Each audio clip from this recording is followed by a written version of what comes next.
ready? Ready. And welcome straight back to the carnage in part 9 of the Final Fantasy VII Remake, where after hopping off the train, we've now got to work our way up to the Sector 5 plate, and then to the marker reactor by foot, and hopefully along the way find out where Barrett's gone to, because he didn't hop off that train that long before we did. But we got a few intro fights. I think it's more of these slug raids, but now it's not in a tight gap like it is on the train. They have actually got room to breathe, so you have to be a bit more wary of what you do, because they will make space for you if you can help it.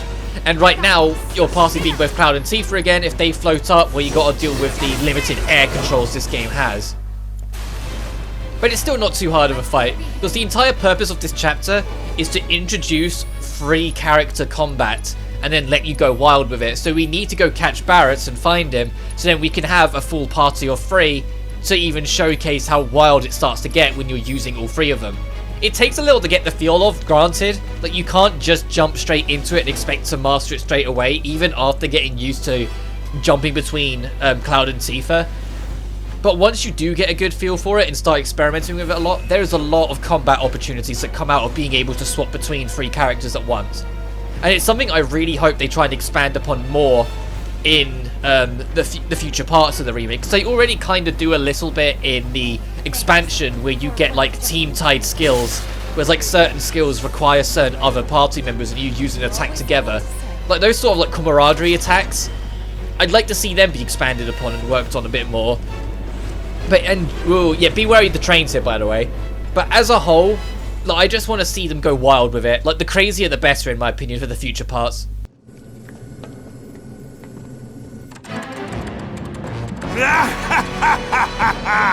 Well done, well done. I felt sure we had them, didn't you? Sir! Born survivors, these surats. Speaking of which, where's the third? In custody, sir. Return it to the wild. Yes, sir. Right away.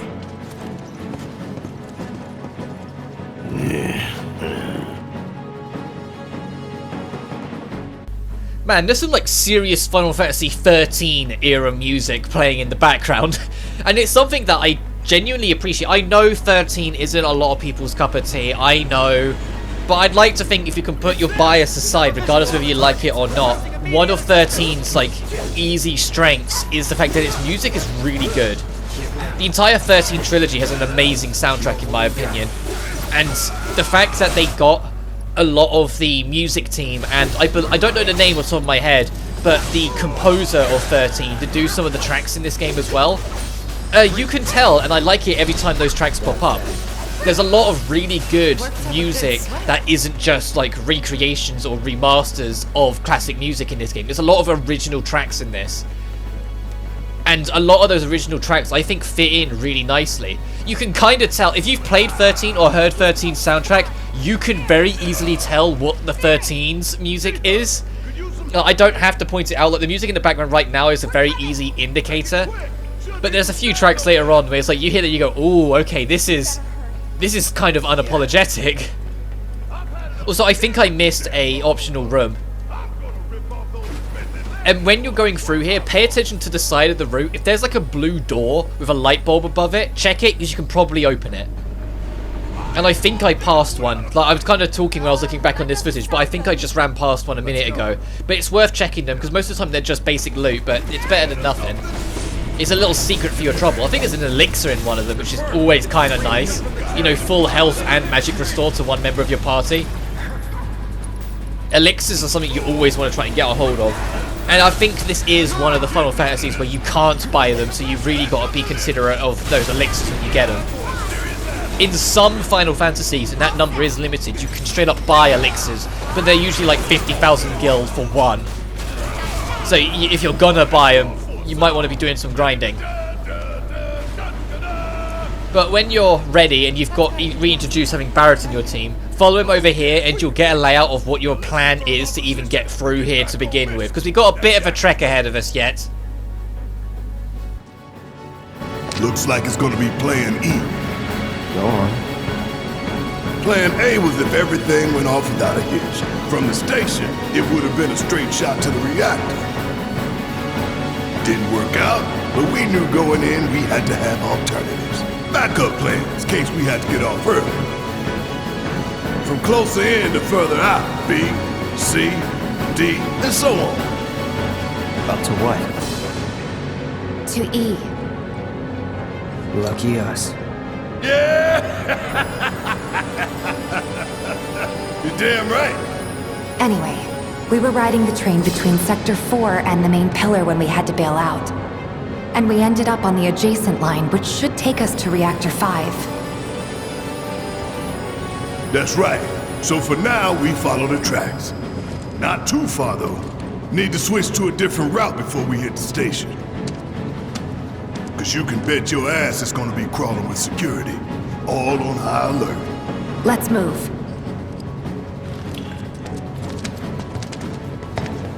Our friends in Sector 5 marked the route, so don't worry about getting lost. It's a straight shot to victory, people! All we gotta do is take it!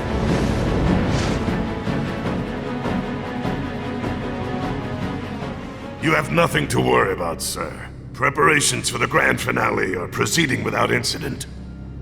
I have the utmost confidence that everything will play out as you intended. Yes, of course. I will not fail you, sir.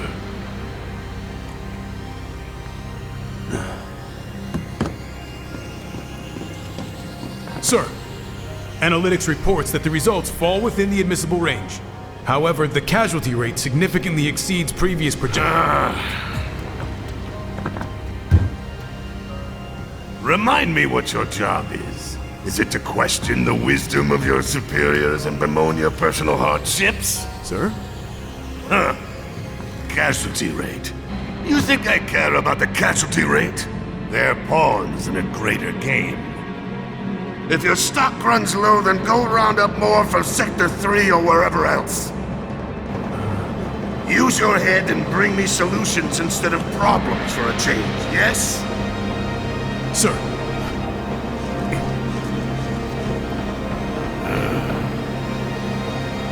It is so hard to find good help these days. Which is why the President ought to count his blessings. What would he do without me? Heidegger is such a cartoon bad guy in this game. Like everyone else is all serious and like worrying about the state of the world and having like very deep discussions about what's right and wrong to do. And then there's just Heidegger over there who's so mwahaha evil it's not even funny. Oh, this is one of the doors I was on about. This one's white, but there was a blue door earlier which might have been openable.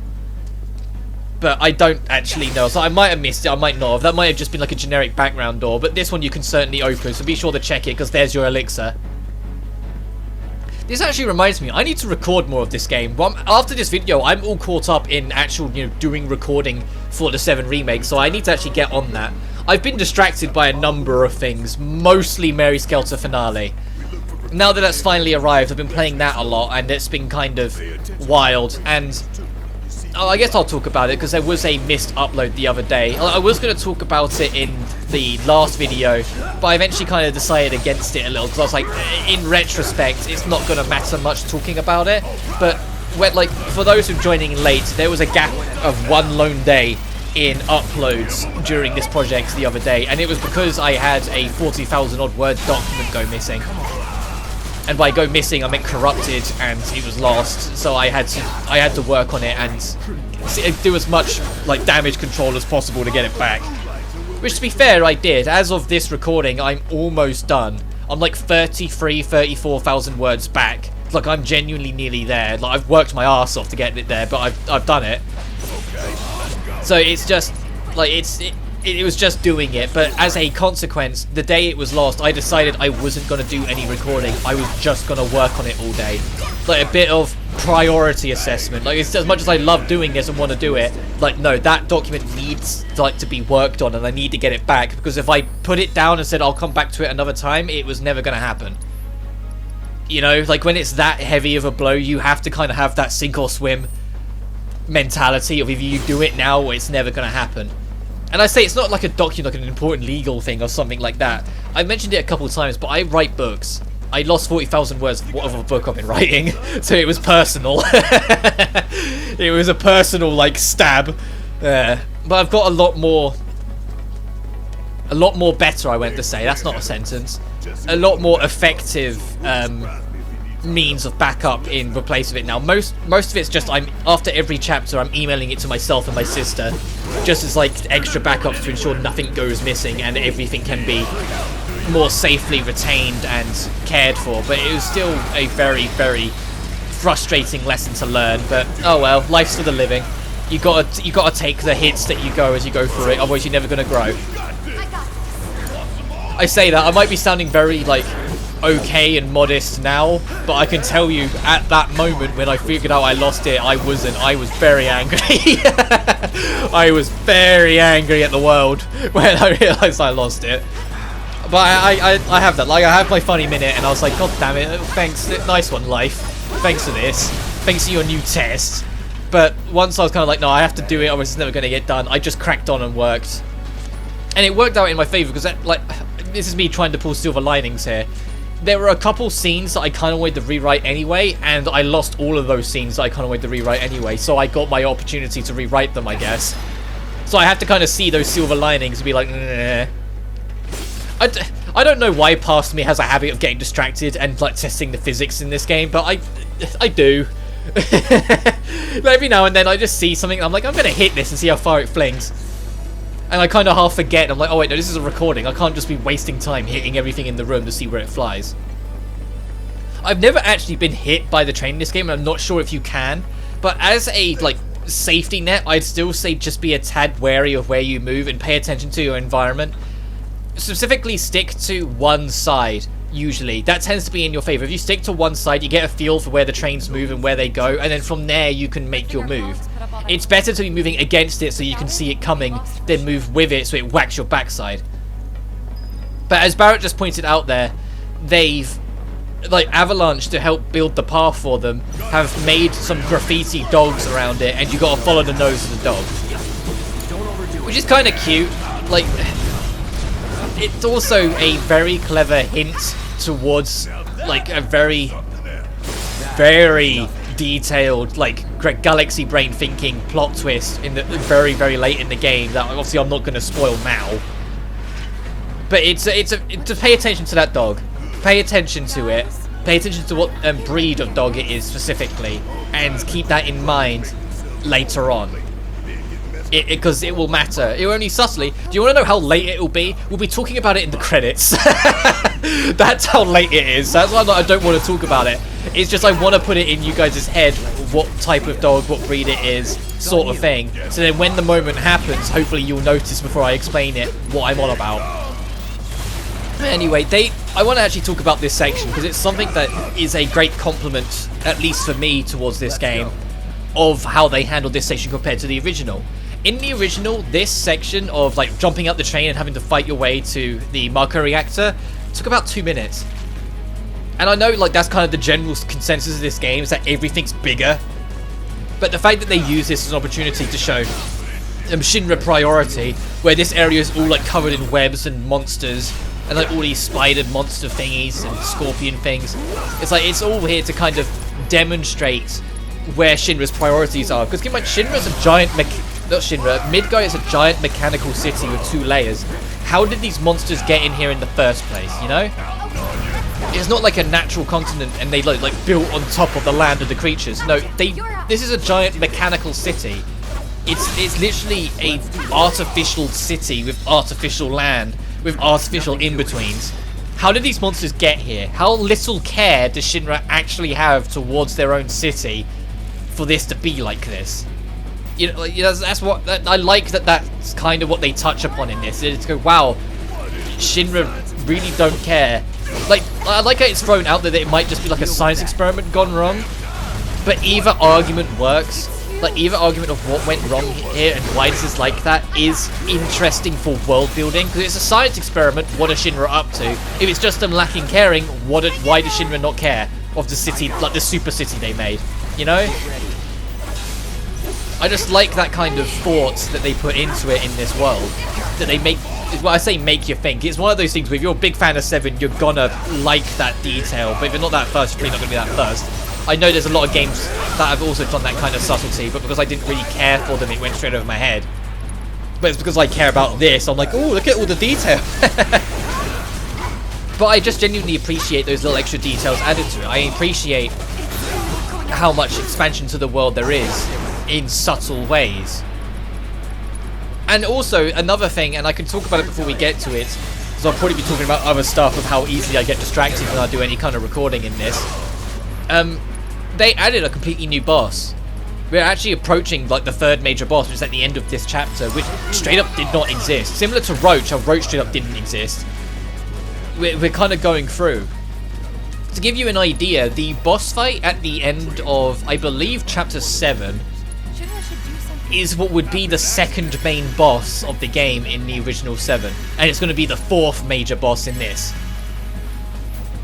Like, that's kind of what I mean. Like, that's how much they've expanded on it. We got Roach, and we got this boss coming up later on. But they've really expanded on it and added a lot of, like, unique fights and unique environments. Probably the most unique section actually of like the first half of the game is actually the next chapter. The whole next chapter is another environment that doesn't exist in the original game. It was implied to, and I'm sure if you read hard enough into it, you could recognize that an area like that existed.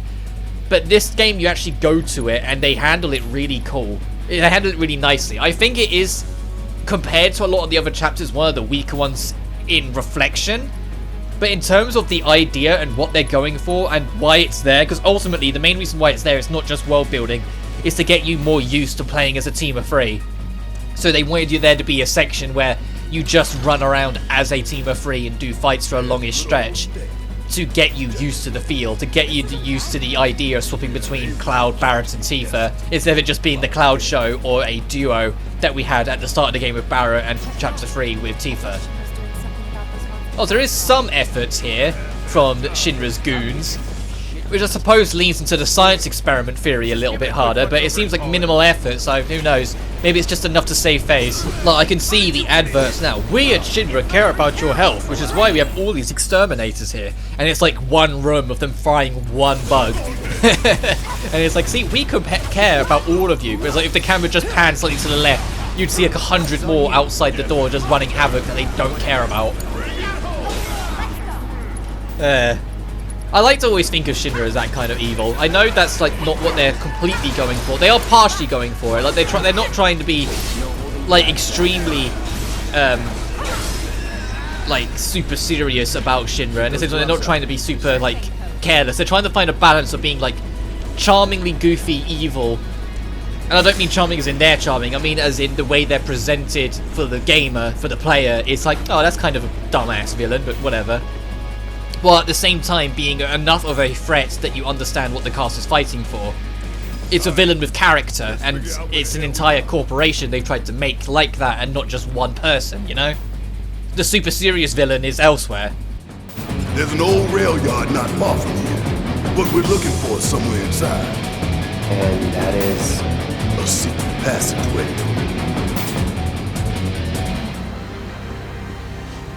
We've compiled our report on Avalanche's combat capabilities and our...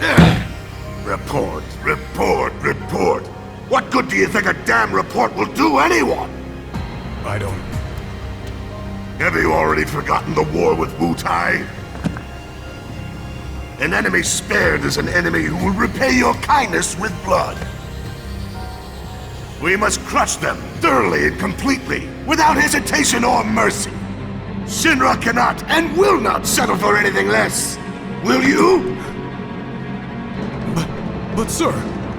If so, I can only assume that you and your men no longer wish to serve in your current positions. Is that correct?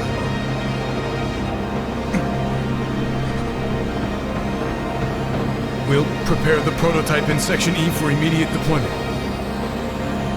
Right now, damn it!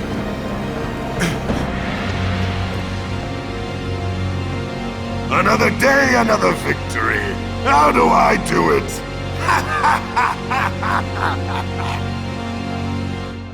You know, I was saying earlier about this whole some people just refuse to let go of the war of Wutai, even though if you look into it, it happened a very long time ago, and like the countries just leave each other alone now. So it's like, why still make a point out of it? But the people here are very still, Wutai are the ultimate evil, and they're always up to something.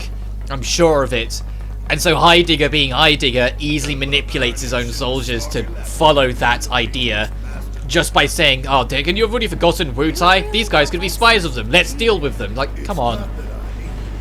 And I get it. It's one of those things that is applicable to a real world. I'm not going to name specifics because I don't really like going into world politics like that in any of my videos, but there's applicable examples of countries hating other countries for like no good reason anymore. Like, I come from the UK. We're kind of like the godfather of doing that shit. You know? Like, we always do that shit. Anyway, but I'm getting off topic. They try and introduce this idea of like hiding away and me trying to be stealthy about the whole thing, but there is no stealth section here. You can have you're supposed to just power through everything. But they try and say, let's think about this and see if we can sneak by. It's impossible for you to sneak by anything as far as I'm aware in this chapter. It is worth mentioning that these sentry launchers here will kill you if you're not careful. If you try and just deal with them like you have every other enemy, like just going full frontal on them, no, they will kill you. They're fucking turrets. What are you expecting? Which I actually kind of end up accidentally showcasing because I haven't fought them in a while, forgot how quickly they rip through you. Look at Tifa's health after like 2 seconds. The flamethrowers aren't helping, to be fair. The flamethrowers from the guards are ripping through you, but yeah, the turrets will kill you quick. Tifa's down and Cloud's needs a 2-piecer. If you're not careful, you can absolutely easily game over here just by getting caught off guard. And this, all you need to do is just be a little wary and a little bit more evasive and you're fine. That's genuinely all you need to worry about. Also, assess materia just got improved. It just leveled up. Which means anytime assess is used with that materia now, it won't be single target, it will hit every single opponent in the field. Meaning we only need to use assess once per fight now, moving forward. So any of the assess booklets that we need to max out going ahead, we will start racking that up super quick because we only need to use it once per fight, and we can like rack up to like 6 different enemies depending on what the encounter is. Like, that's brilliant. That's perfect for us. And now it's teaching us about potencies. When you level up the main core spells like fire, ice, also blizzard, sorry, thunder or wind, you will get the stronger variants of them, and it doesn't just do higher damage, it has a longer casting time and has a bigger blast radius. So if you want to catch multiple enemies, you can use like the tier 3, like the highest level, but you have to understand that it's going to have a much longer charge up time before you can. Like, they'll be standing there like casting it for a lot longer. Oh, this is one of Rob's infamous, he heals up not realizing there's a bench coming soon, so it's going to be a waste. Like, it's literally like through that door and then through the next door, I believe.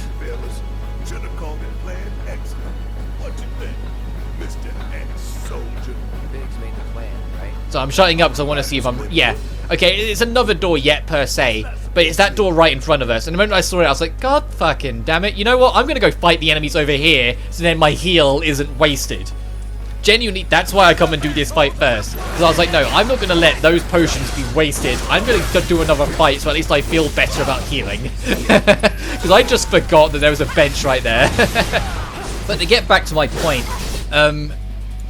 with the potency thing, what I would personally recommend is, if it's single target, don't use anything higher than level 2. Use Firer, Blizzara, Thunderer, and Eroa, or Era, or however you pronounce that one, but not tier 3, unless they're like staggered and you've got time to kill, then maybe do it just to rip out the extra damage.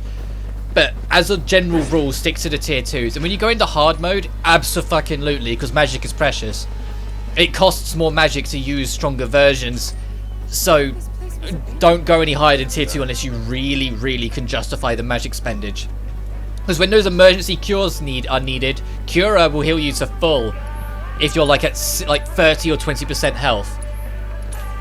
And that's all you usually need. You don't need any more than that. You don't need to burn out a full Curaga when you're like halfway down, because you're spending way too much magic. When you're like halfway down, a basic cure will do enough, because that'll do like 30 or 40% of your health. You know, like, you have to kind of do that kind of mind mapping of when to use the stronger spells and when not to. And so, as a general rule, outside of very specific circumstances, use tier 2. You've really no reason to use tier 3. Unless it's like, all the enemies are weak to fire and there's 10 in a tiny room. Then sure, fire away with your Firaga. because you'll hit all of them, you know? But like, that's very specific circumstances. That's a general strategy that you've got to just find your own footing for, like when to spend the bigger spells and when to just not, because it's not always worth it, and you've just got to accept that. But it's time for us to move on, because moving ahead, you can already kind of see it. Our next major boss is in front of us. There's a tiny gap that we need to squeeze through for Stamp, but of course, it's not going to be that easy. We can't just squeeze through and move on. Huh?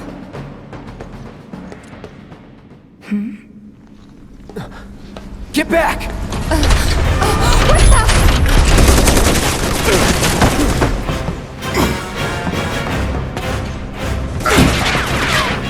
That all you got?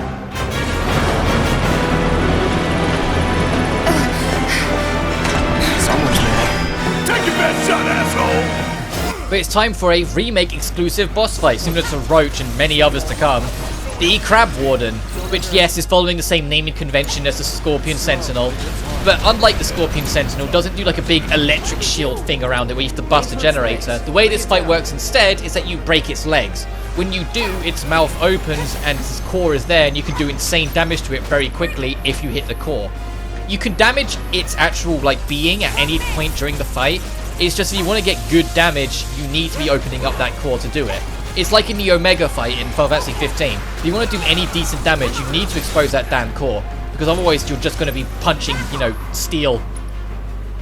It's not going to work. You see, I prioritize a leg and then immediately move to the other leg, because if you want that core exposed properly, you need all those legs broken. And then once all the legs are broken, the core will be exposed for long enough that you can rip it into the next phase every time. You can see like this leg's already nearly broken as a consequence.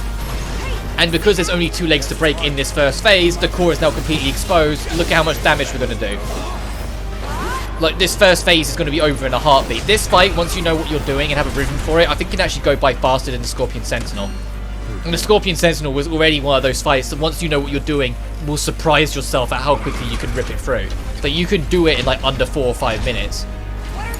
Whilst this one, you can genuinely do in like under 3 if you get a good rhythm. But I like that. I like the fact that on your very first attempt fighting the fights, there's still going to be a few bosses I'm going to struggle with. But as a general rule, a lot of fights in this game, your first attempt will take you like 10 to 15 minutes, but your second attempt will take half that time, and then your third attempt will take half it again, and eventually you'll get into such a rhythm, you're knocking them out in under 5 minutes. And it's so satisfying on returning playthroughs to learn the fight to such a degree that you get that level of an improvement. Because it's the same in any game. You do a boss enough times, you understand how they work, and you start doing them quicker. But being able to do it so much quicker that you genuinely save so much time that you can cut out 10 minutes of a fight makes it really rewarding in of itself. Like, it's not just, oh, instead of doing it in 2 cycles, you do it in 1, which yeah, is kind of satisfying, but it's not too much of a time save. Well, I know I'm sounding like a speedrunner here, but it doesn't take a speedrunner mentality to understand how satisfying seeing a large gap of improvement is. It's not just a matter of being able to figure out how the boss works and beating it. It's being in a position to be able to do it quick because you've mastered how the fight works to such a fine degree. Because the only real threat of this fight is in the 3rd phase, and even then, the attack in question that is a threat has a lot of warning signs on it, so you have enough time to register it and deal with it. Even in hard mode, where the attack comes out quicker, you know to expect it by then, so you're just prepared to move out the way. Because there goes phase 2. And now starting with phase 3, it's going to start electrocuting the tracks every so often. But it will charge up energy before it does that. So just when it goes to stand on the solid ground in between the train tracks. It's also going to start moving a little bit faster as what that was trying to signify. And you can now start making more of an effort to break away of its weaponry. Which I'd only really recommend doing once Ifrit's out. Because this fight is probably going to be the first real fight you get a decent usage out of Ifrit. Because it's still going to take a little while. And the summon window that Ifrit enters on is so early in the fight that there's no real reason to, not use Ifrit. But this is it. This is Surge. It's going to stand down. You see, look, we've got enough time to attack it a bit first, and more than enough time to, move off the tracks so we're not at threat of this attack hurting you. If you do get caught by it, it's going to hurt a lot. On hard mode, it'll be enough to kill a character, more often than not. Unless you've got a specific materia to make you resistant to electric damage. It's going to kill you. But like I said, that gave you more than enough time. And in hard mode, it gives you about half that time, but that's still more than enough. But this, by the way, I want to take a second, just the spectacle of this goddamn game. Like, this game is such a beautiful piece of art at times, and all of like the final attack from the summons where they use their specials before they leave are a sight to behold. And that's not even the best one in my opinion. Like, I think that one's actually like the second weakest. Like, it's still an absolute spectacle in and of itself, but some of the later ones just become such a like showcase of how beautiful this game really is. And they looked amazing on PS4. Like on the PS4 version before that, they graphically reworked everything and doubled the frame rate. It looks amazing then, and it just looks god tier now. Like, it's insane to me how much production value is in some of the visuals of this game. And instead, it's not done at any compromise to the gameplay, it feels like. I say that the PS4 version ran at 30 frames, so I suppose frame rate was a compromise. But in terms of actual like the gameplay design, like, you know how some games, like, they go so heavily on visuals that the gameplay straight up suffers for it. They sacrifice game for visuals. You know, like the early era of the PS4 and late era of like the 360 PS3, where it was like all these like movie games were coming out with no fucking gameplay on them, and they were boring as shit, and I hated all of them. I know some people liked them, and that's why they existed, but I fucking hated them. But this game doesn't do that, and I love it more for it. That it can be both beautiful and, you know, a fucking video game.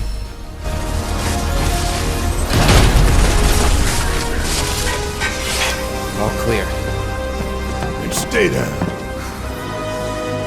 Let's go. Sure. Aye, this way.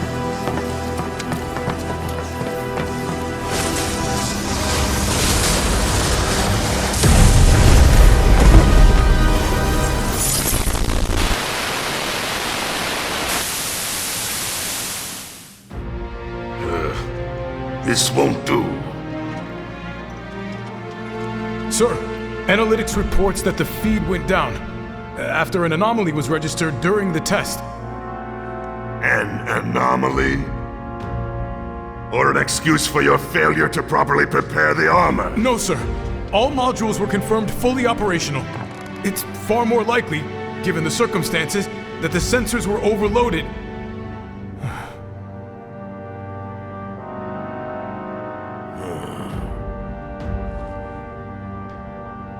Is that so? All the sensors in Section E are inoperable.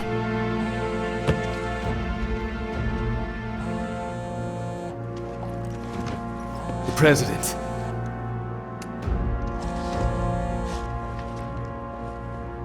Yes. Yes. Yeah, everything is fine, sir.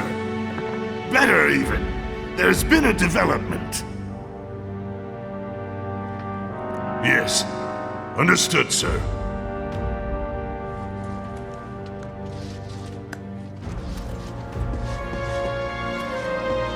We know exactly where they were headed.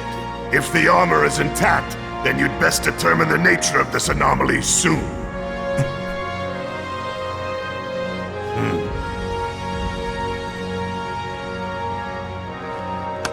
Should you fail to do so, you will deal with our intruders personally. Yes, sir. Don't worry. I treat my people more than fairly. So don't disappoint me.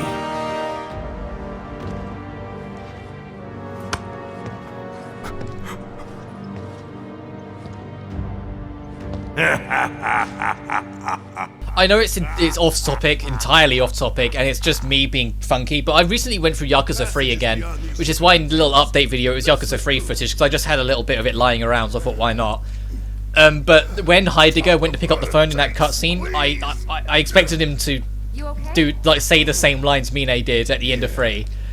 You know the ones that I'm not gonna say them. I'm certainly not gonna put on the accent that it's said on, because it's a Japanese man trying to speak a foreign language. It's the same with anyone. It's the same if I tried to speak French. I would absolutely butcher it. I know I would. Yeah. It's just how it is. But I don't know. That scene just always ends up sticking in my head. It always ends up sticking with me, just because of other than the fact that there's barely any English speaking in Yakuza outside the newer games with their dubs. But it was, I don't know, it's just one of those little scenes that sticks with you, you know? It's like when Kazuma tells Kiryu he has beautiful eyes.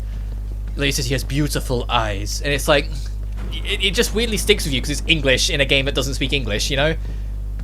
I'm weird, alright? Leave me alone. But after that boss fight, there is no more fights. Unlike that whole thing with Roach in Chapter 4, no, you're done. So if on hard mode, you're safe. Just so you know, it's not gonna get any easier. When did it ever?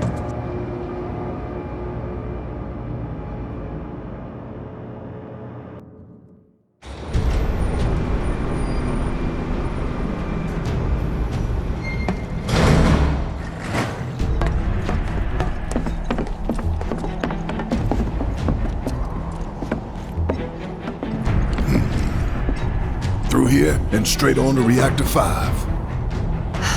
You make it sound so simple. Only 'cause it is. That there's the reactor support pillar. So what's the plan? After plan E comes F, G, and then H. Thought E was the last. This here is Section F. We cut through section G and head for H. A cargo platform in H will get us closer to the reactor. Biggs should be somewhere over there. Looks like the sun's going down on Midgar. Right, double time. We got a date with the reactor. Next time on Final Fantasy VII Remake, we're going to be heading further towards that marker reactor by exploring the edge of this plate. But until then, take care now, peace.